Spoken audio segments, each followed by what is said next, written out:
nó sắp bả này chua nhiều phải khó ra nè.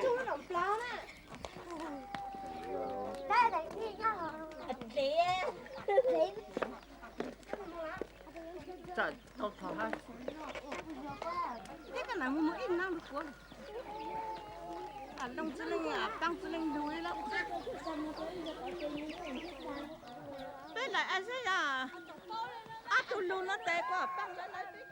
The Meo used to be Aborigines in north and central China, but over the last 3,000 years they've been forced to migrate southwards to avoid suppression and to preserve their own way of life. Today they live in villages scattered over the mountains of southern China and Southeast Asia. There are 250,000 Meo, or Hmong as they call themselves, now living in the Kingdom of Laos. In relation to their numbers, these hill tribesmen have suffered greater losses through war than any other group of people in Indochina.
Eight years ago, a French anthropologist, Jacques Lemoine, came to this valley in northwest Laos to live with the Hmong.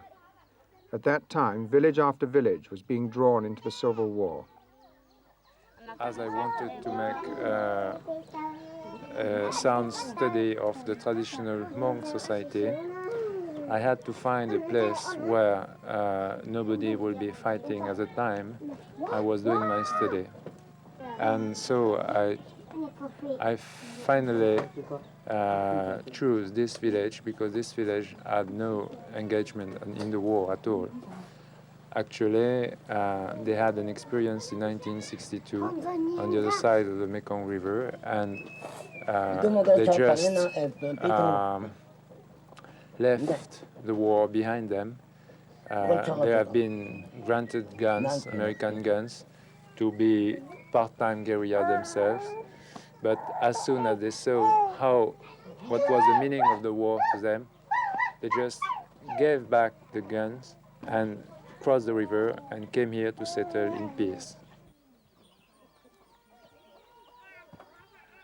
My first difficulty was that they thought I came here to try to recruit them again. The first question they asked me was, "What do you want our names for? You know, we don't want to get involved in anything." It took me a year and a half to get the first spontaneous smile of greeting from them.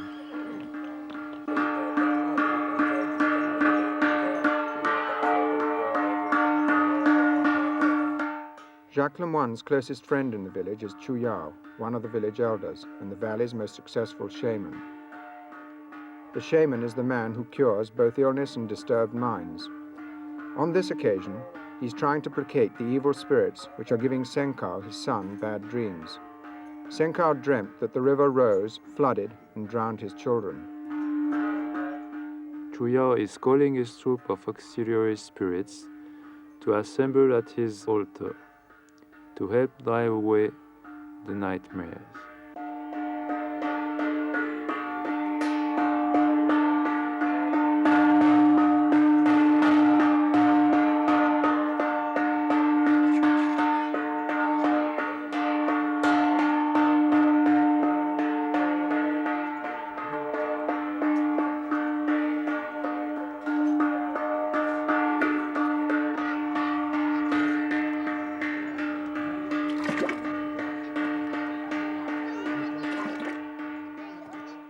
Chuyao has prepared an arch of magic paper to brush away the dreams which cling to his son, and a ladder of swords to cut off the pursuit of the evil spirits.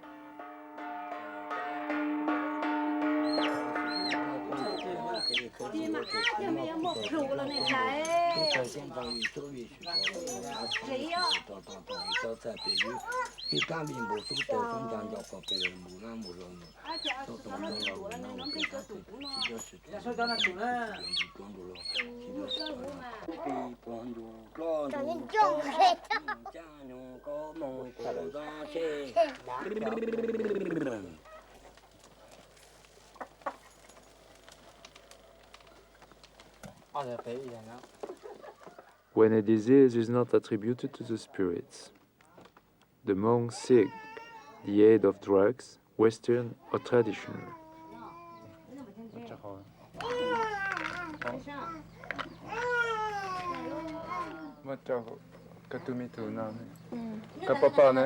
Anu na pelu, anu na olu, inu na iluse, jalila.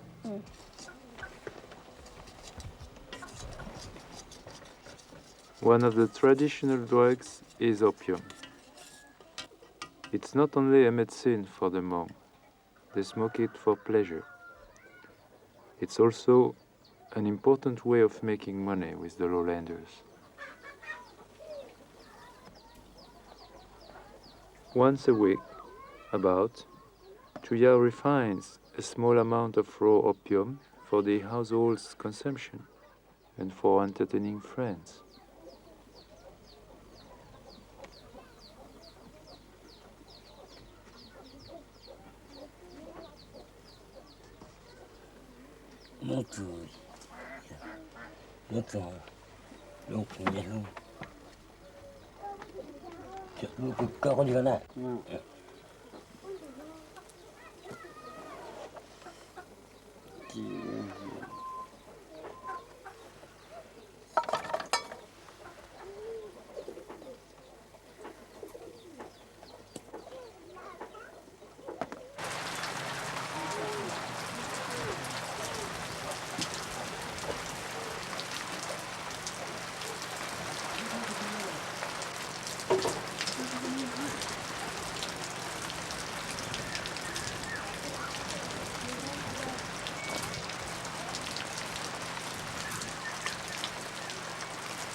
With the first rains of the wet season, work in the fields begins. In the hills, land is no problem. Every year, the Mayo burn off different areas of forest to make new fields. The old slopes are left to regenerate themselves. This type of hill farming is called slash-and-burn agriculture.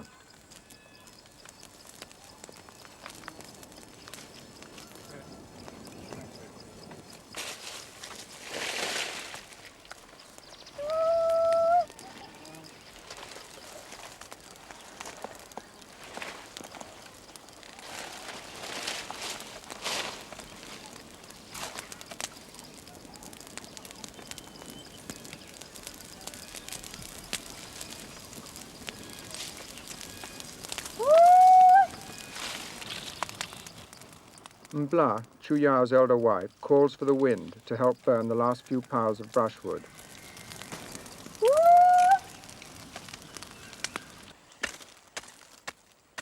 Now, after the rains, Nzo, his younger wife, begins planting maize.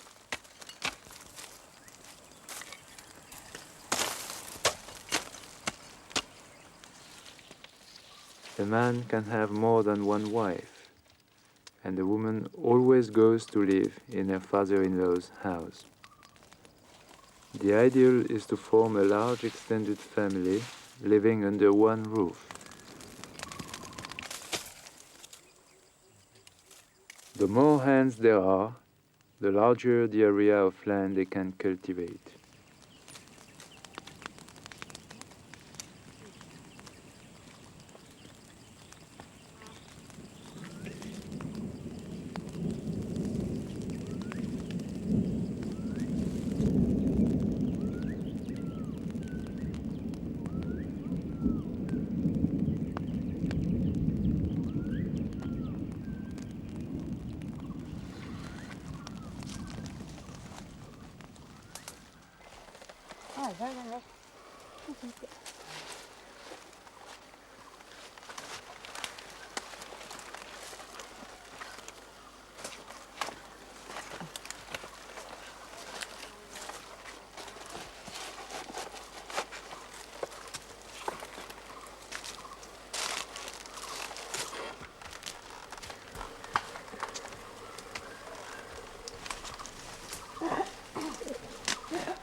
There is no single authority in the village, and all important decisions are taken together by the elders.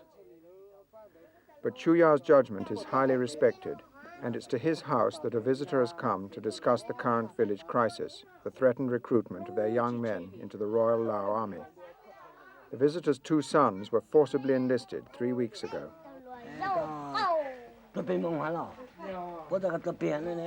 Did you manage to get your 2 sons released? I went up to Luang Prabang to the military camp there. For 10 days I struggled with the army to let my sons go free. They refused. The country is troubled and rotten. Now there are government soldiers and Pathet Lao soldiers everywhere. These Meo live in one of the last mountain areas which have not been ravaged by the civil war. But because the fighting has intensified, it's becoming ever more difficult for them to live in peace. Further to the north, 200 families have just been moved by the leftists, the Pathet Lao. Chu Yao says, when you were up there, did you see them taking men away to be soldiers? Sao Li replies, of course they draft the men. They don't worry about the 50-year-olds, but they take the 40-year-olds immediately. In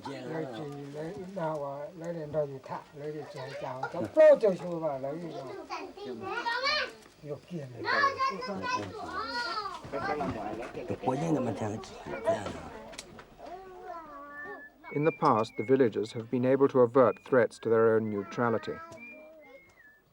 The elders have shown great diplomacy in making soldiers from both sides aware that they are not welcome in the valley. Now, for the first time, they face the menace of conscription.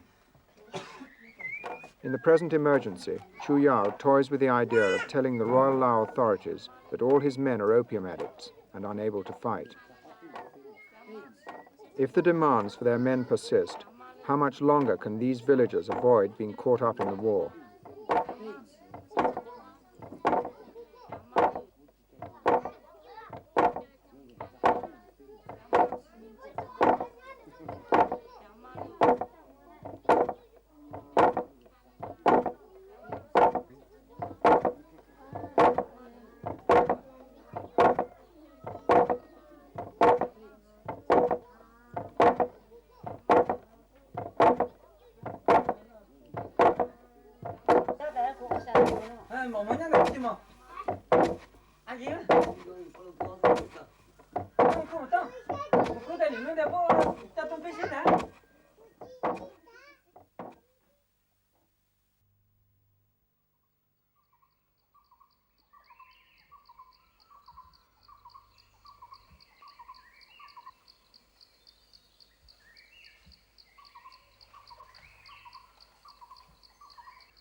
Chu Yao continues his role as shaman. He's been asked to exorcise the evil influence which has been haunting the house of Njua Pao. 2 years ago, he killed his brother whilst hunting, mistaking him for a bear.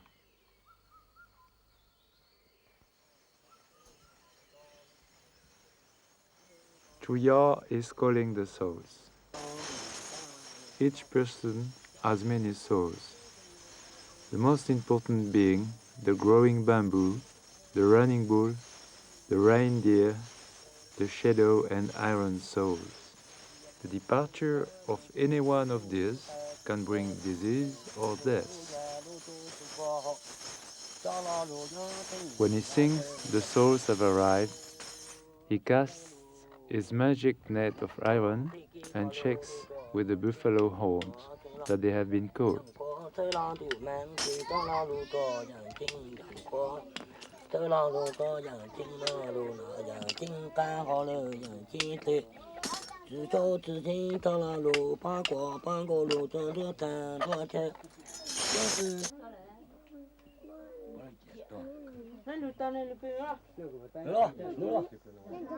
Chuyao asks his spirit troops to herd together all the running bull and drain the souls of the family, including those of the dead man's widow and his killer.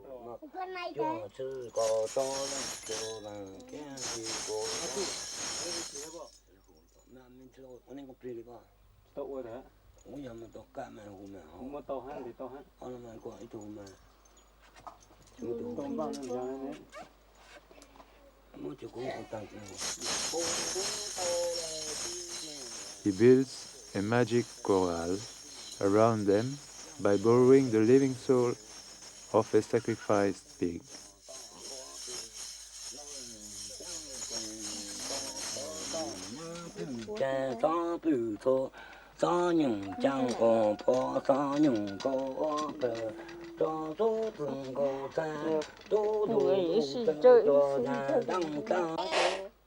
He blows water for his spirits to wash away the dust and darkness, disease and death from the shadow and iron souls of the family. The soul of the pig will be released at the end of the year, and Chuyao provides it with pepper spirit money for its expenses.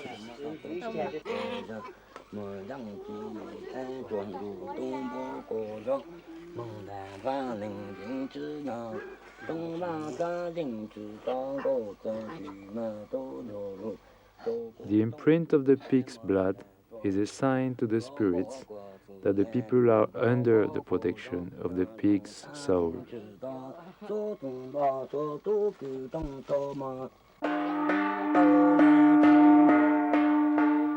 Another pig will be sacrificed to shelter the killer under an umbrella of iron and copper.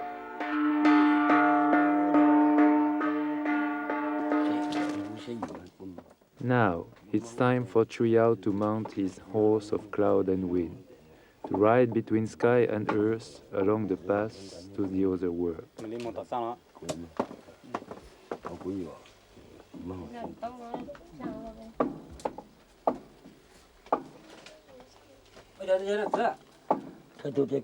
He gives the final instructions to his assistants before his departure.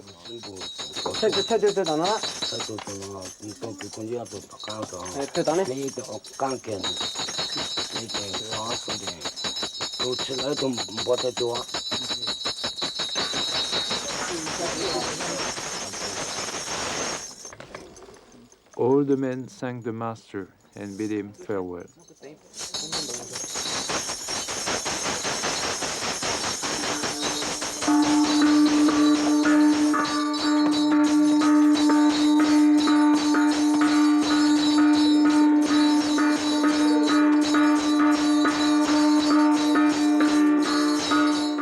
As he rides off, he summons his troops to follow, calling every spirit by name.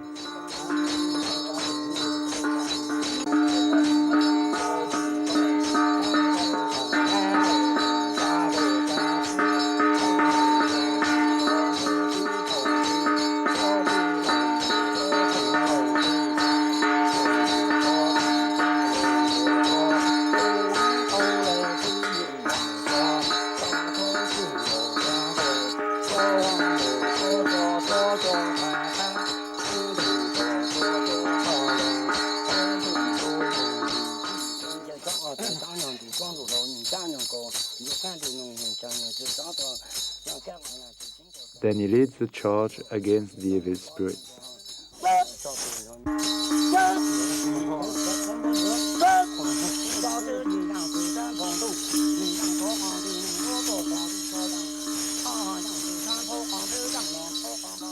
They will be taken away by a sacrificed goat awaiting them at the doorway.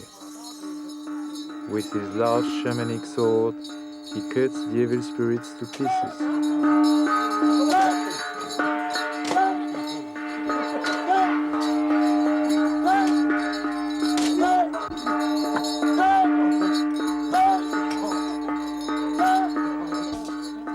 The spirits stampede behind the goat, and an assistant speeds them on their way.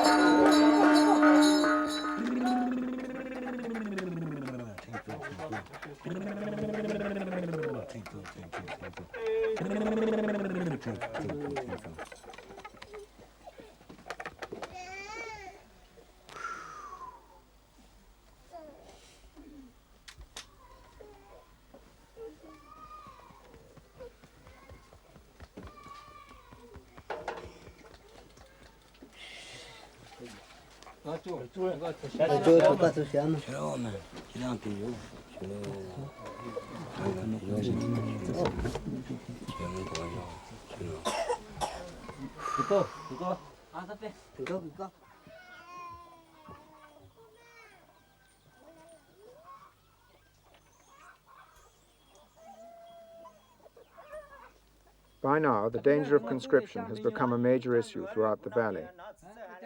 An envoy from another village tells Chuyao the feelings of his clansmen. I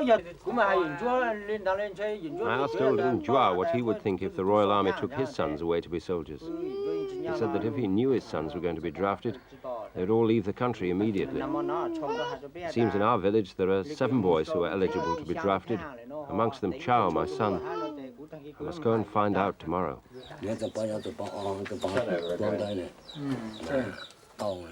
I don't know what Sao Pau's people are going to do, but as far as we're concerned, it seems best that I go down to see the provincial governor. There's a chance we can persuade him to supply us with papers to exempt us from the army.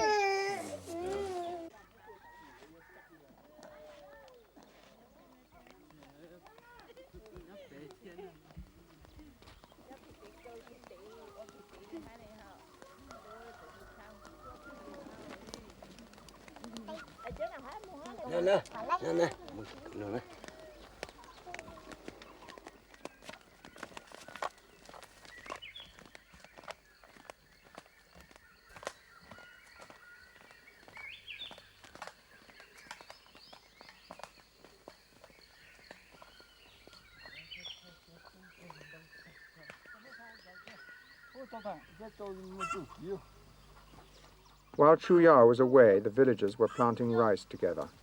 But in view of the mounting uncertainty, some of them were wondering whether it was worth the effort. Would they still be in their valley for the harvest?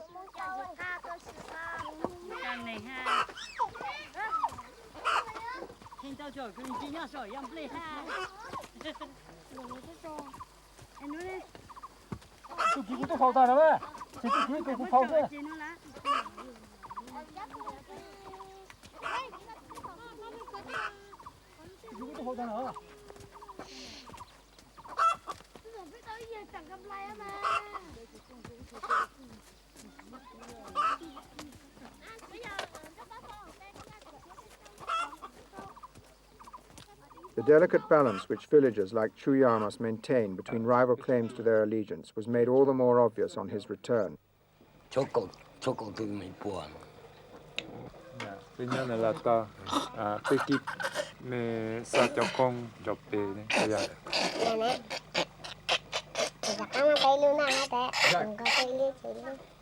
Can you tell us roughly what Chuyao is talking about? Well, we heard just right now that on the very morning, 90 Vietnamese soldiers came to the village down the river. But he said that they will not move on daytime, and they will wait until sunset to send some messengers here to visit him. What chance, Jacques, do you think that the Hmong in this valley now have of remaining at peace? It depends of their ability to cope with either the rightist soldiers who want them to be regular soldiers of the Laotian army, a thing that they can't afford because they won't be able to defend themselves against the Vietnamese, and the last event seems to tell the same thing, because when you have 90 Vietnamese soldiers, well-trained Vietnamese soldiers in your valley, I don't see how poor villagers could fight them. So if they can handle the situation, it means to comply with Vietnamese needs for a short time and have them go away from their valley, they might stay at peace. If, for instance, the Lao Royal Army will know about it, they will send at once T-28 to bomb the area.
The pilots on this bombing mission over northern Laos were Mao. There are 30 Mao pilots flying T-28 bombers over territory which was once their homeland.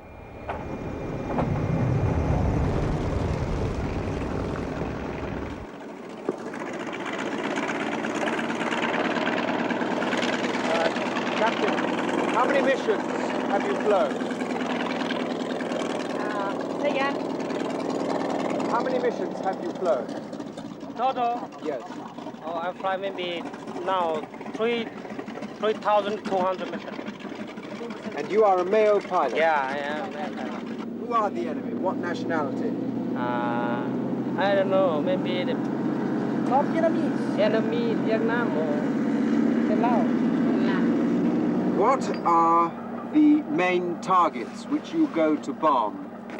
I don't know, sir. Maybe I follow leader only.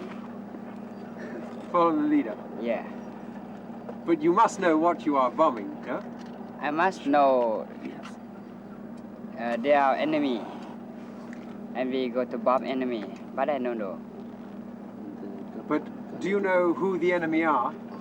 I think maybe North Vietnam. John Everingham is the only Western journalist to have been captured by the Pathet Lao. We asked him what happened when the Pathet Lao entered a traditional Mao village. Well, before the Pathet Lao or North Vietnamese actually get to arrive in these villages, the people have always left their village. They have two choices, either to stay in the region and go and live in the forest with the Pathet Lao, or to leave the region and go into American-supported refugee camps. Why did they go into the forest?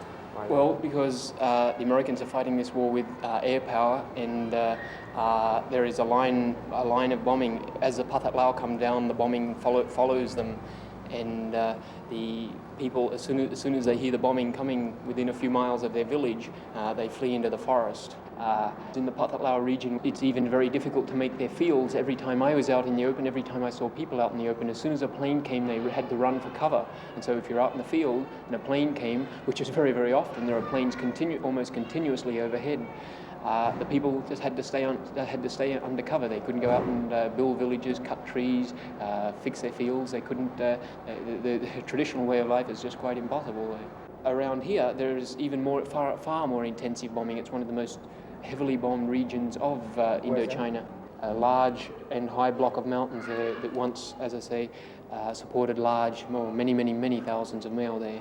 And most of those male now are either living underground and under the forest, or else they have come down and they are living in the areas which are American controlled and are not being bombed. There's maybe 150,000 of them living in these regions, I believe.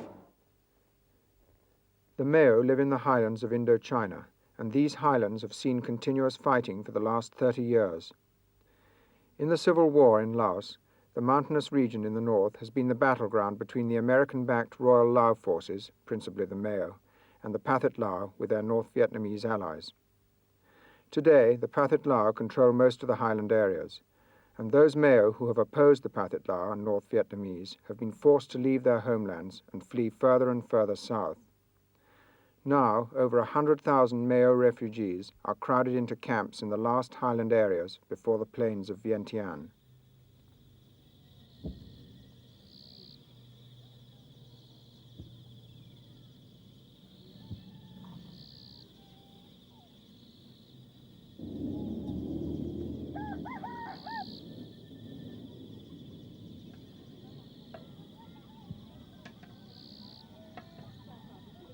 "5,000 Meo live in the refugee camp at Pupai Mai.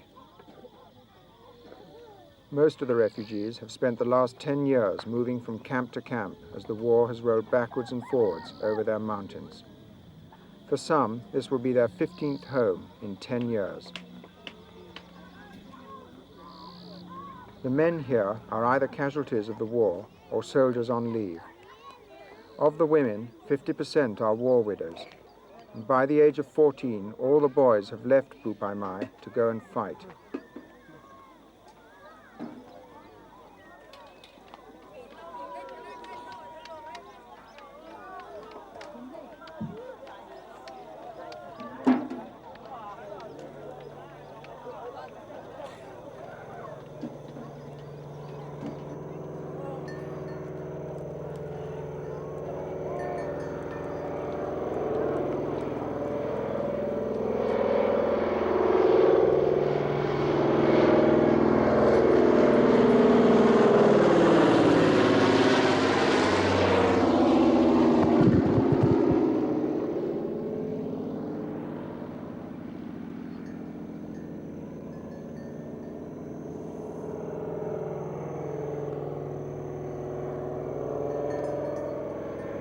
"447, are you dropping rice or cornmeal? Over."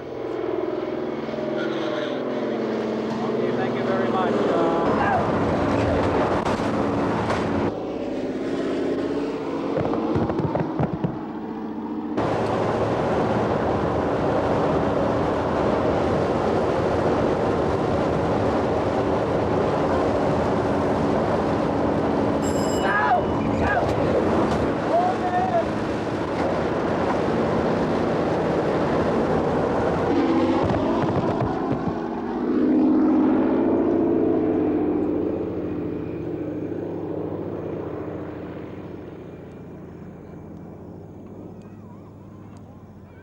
You don't see many animals in Pupai Mai.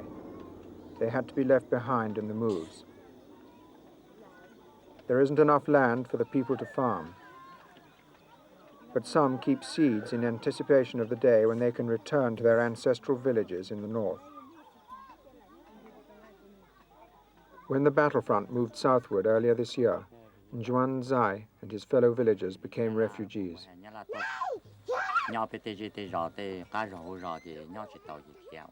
We had to leave our village because Pathet Lao and North Vietnamese soldiers came very close. And there was fighting between them and Royal Lao soldiers.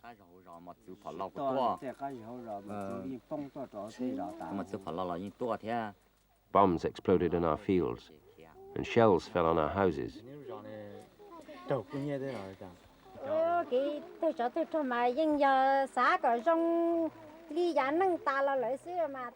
The war has brought us nothing but misery. My only wish is that the fighting should stop in our troubled land so that we can all return to our villages. We just want to begin our peaceful lives again, like they were before the fighting, when we could grow our rice and look after our animals.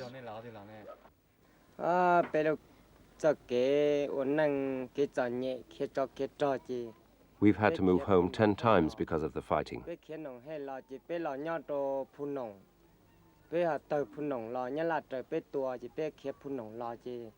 We moved from Dong Het to Punong, from Punong to Latwa, Latwa to Padong, Padong to Pa Cao, Pa Cao to Tia Siong, Tia Siong to Pupai Mai.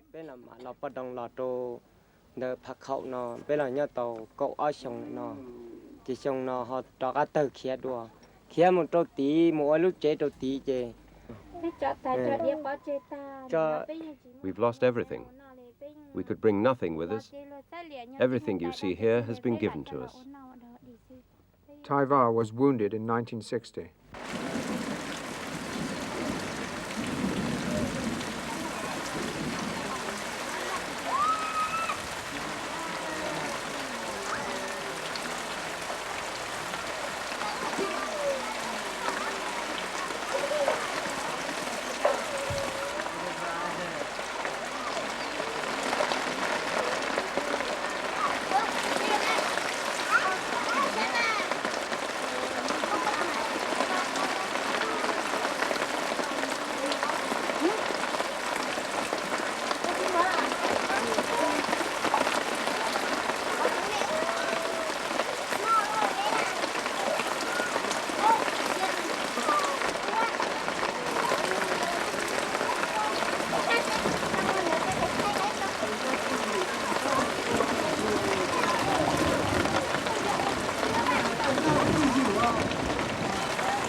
Nang Chu became a refugee in 1963. He's lost his 5 brothers in the fighting, and his 2 wives died of malnutrition as they fled southwards through the mountains. I was born in Sieng Quang. I had to leave there many years ago. My parents are buried there, and it's in Sieng Quang that I want to die.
Pupai Mai is in Military Region 2 under the control of Mao leader General Vang Pao. 12 years ago, he was chosen by the Americans to assemble a Mao guerrilla army. This army of hill tribesmen has taken the brunt of the fighting in the Civil War. We asked him what was the reason for the war.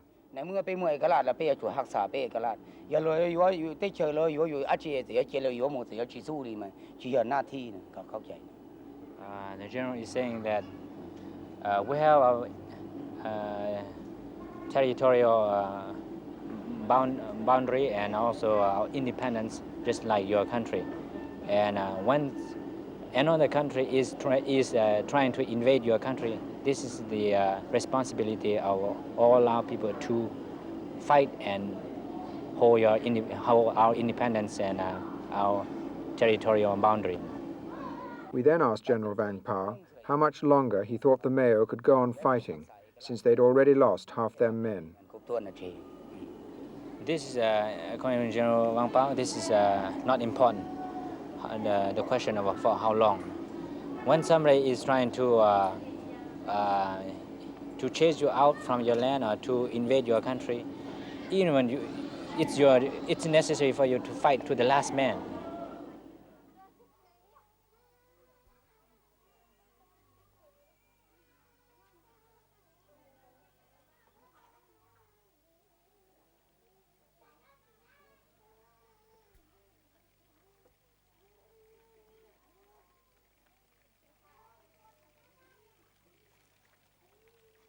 During the major offensive earlier this year, General Vang Pao moved 3,000 Mao refugees down to these barracks in Vientiane. There were no more hills for them to go to.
Giờ tù là lời dù mà là sang điều sát sang điều thật sẽ thật khít giờ uy làขึ้นอยู่ก็อยู่ที่เชอรี่เนี่ยน้ำมูที่เชียร์ฮะเดี๋ยวต่อการเสื้อเหลือเสื้ออยู่ที่ย่อต่อพอถูกอู้ชิมติที่ต่อเสื้อเหลืออยู่ที่ย่อต่อเอาพาถึงจง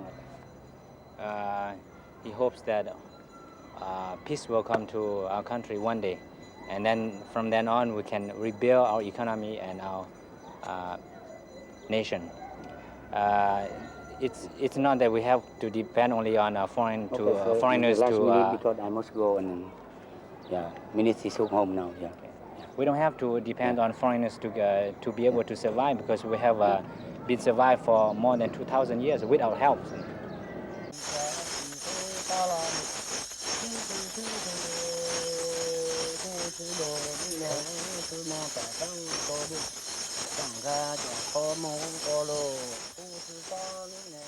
Rise up, old souls. Rise up and come back. Mothers and daughters, sons and grandsons, young and old, rise up and come back. Whether you fell on earth or fell in water, rise up and come back. Even if you have changed into wandering ghosts, rise up and come back to find a house, to find parents, to find a bed.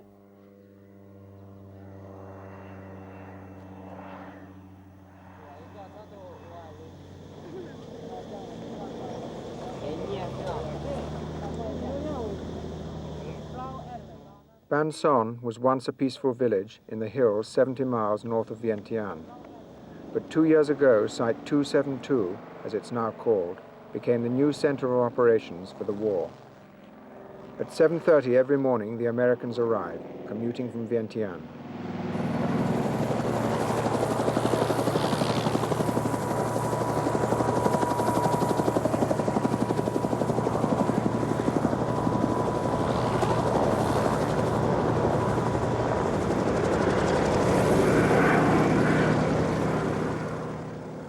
900 flights a day land here.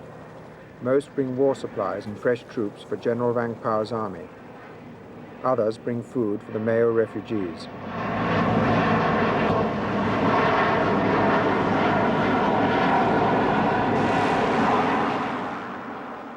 For the Mao, Ban Son is a crossroads. The refugees wait here in the hope of a lift back to their villages.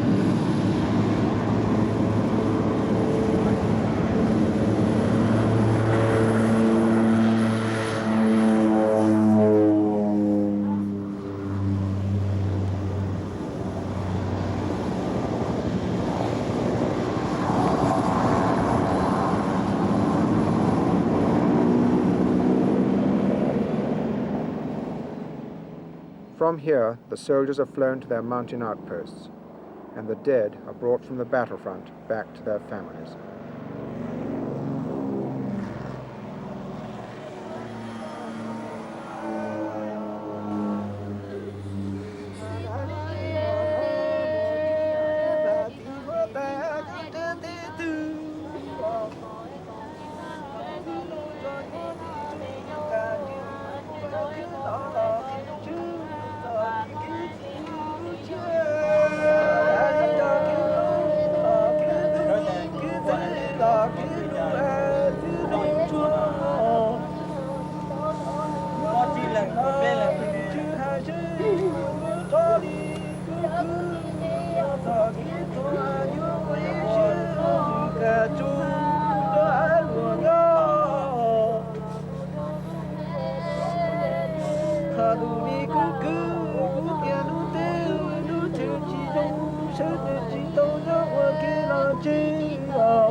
My little brother, what can I do? I will never be able to forget you. Where are you, my little brother, my little orphan? Ah, my little brother, if only I had foreseen your death, I would never have allowed you to go away. I would have forced you to stay with me always. You are dead, my little brother. How will I ever be able to forget you? Ah, my little brother, why were you not born a girl? Then you could not have gone away to war. You would have stayed with me, and you would not now be dead. Ah, my little brother, there were many soldiers in your band, but luck was not with you. My little brother, little orphan, we cannot stay brothers together forever. My poor little brother could not remain with me all of my life. You are dead. Your body decays and melts forever into the earth. The country is troubled and rotten. Even if we could not have made a living together, we could have lived on distant mountains and received news of each other. Now I am alone like an orphan. We were poor. There was no way for us to make our living. We have no land anymore. I am left an orphan on this painful earth. I have no younger brother to come and help me when I am in need. Our soldiers are only a barrier. We are a fence to protect people of other races. Fighting has overrun the country. We have no homes left, and my little brother is dead. He is no longer with me. We have entered the way of misery.